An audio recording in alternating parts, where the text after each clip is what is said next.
اگر اس پہ ایک تحقیق کی جائے تو یہ جو الحمد سے نکلے ہوئے بچے بچیاں ہیں وہ باقی اداروں سے یقیناً الگ ہوں گے۔ آپ کے خیال میں کیا چیز اس کو منفرد کرتی ہیں؟ جی ہمارے پاس آئیں ایجوکیشن کے ساتھ ساتھ ان کو ہم ایک نظریاتی تعلیم بھی دیں۔ اسلامی یونیورسٹی کو دوسرے تعلیمی اداروں سے کیا چیز ممتاز کرتی ہے؟ معاشرتی حیوان نہ بنے۔ اکثر پرائیویٹ یونیورسٹیز پر یہ تنقید کی جاتی ہے کہ وہ کاروباری انداز میں چلتی ہیں۔ تب تو سرکاری یونیورسٹیوں میں بھی فیسز ہیں۔ بلوچستان کے نوجوان آئی ٹی کے میدان میں عالمی سطح پر مقابلہ کر سکتے ہیں؟ برصغیر ایک ایسا خطہ ہے کہ یہاں کے لوگ جینیس ہیں۔ وہ بنگلور کراچی کے بعد تھا، لوگوں کو یہ نہیں پتا تھا کہ ڈی سی ایس کیا ہوتا ہے۔ خواتین کی تعلیم و تربیت میں کن مشکلات کا سامنا کرنا پڑتا ہے آپ کو؟ ہمارا کلچر ہے، ہمارا ماحول ہے کہ آپ ان کو کتنا ایک سیکیور اور ایک بہترین اور پاکیزہ ماحول دیتے ہیں کہ ایک بچی تھی، اس کو پڑھنے کا تو شوق تھا لیکن اپنے اخراجات اور کمزور گھر سے تھی، اپنا زبردست ایک کاروبار چلا رہی ہے۔ میں تو یہ کہوں گا کہ نساء کے حوالے سے آپ ایک پروگرام کریں۔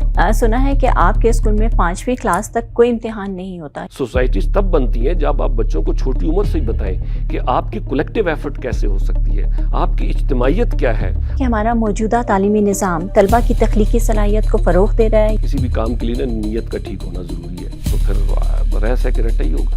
سب سے بڑی خامی کیا ہے؟ بچہ ہمارا مرکز ہونا چاہیے، پورا سسٹم اس کے گرد گھومنا چاہیے۔ تعلیم زیادہ اہم ہے یا ہنر؟